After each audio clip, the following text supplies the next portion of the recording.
Ha? Kenapa you? You kenapa? Apa masalah? You scammer Sorry? You scammer kan? You viral kan? You buat apa? Jap, apa benda ni?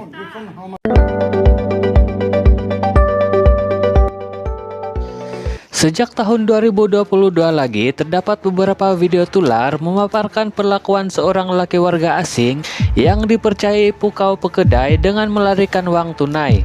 Semalam sebuah video dimuat naik di TikTok kedai Dedi memaparkan lelaki yang sama dikesan masih lagi aktif dan bebas, malah dipercayai coba menipu peniaga lain pula.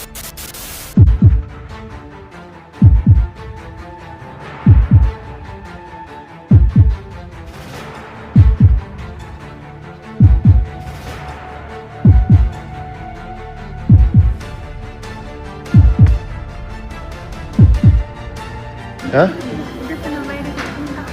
Kenapa you? You kenapa?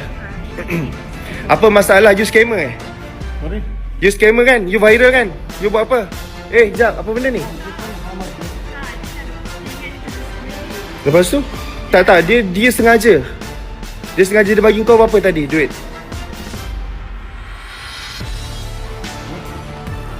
Ni siapa kenal Mamat ni? Ni yang viral tu kan? You buat apa sini? I nak call polis sekarang? Call polis, dia mesti tengah pukau kau ni. You know the price, right? The price already put at the outside. Apa no? This one, how much you price? You don't come here. You want to lie to me? Why you angry? What? I angry to you because you are viral right now. You are angry. Apa? This one, how much you price?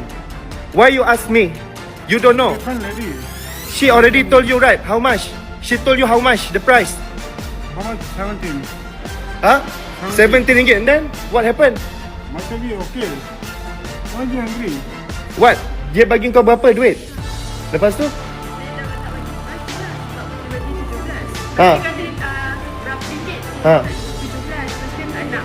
Tak nak, kenapa? Apa pasal you tak nak?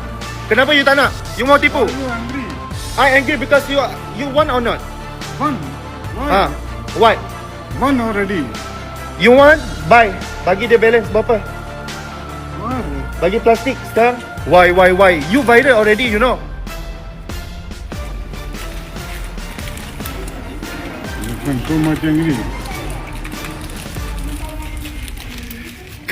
Kerja dia beli lepas tu cancel. Sekejap lagi kau pusing, kau minta duit lagi, betul? Ha? Sorry? Itu je punya cara. Tak payah sorry aku lempuk muka kau sekali kang. No, sorry. Tell me already. Apa already? This one and check already. This one. Dah go. Okay. Dengan kasut kau masuk, kau nampak? Kau tak buka kasut, orang lain semua buka.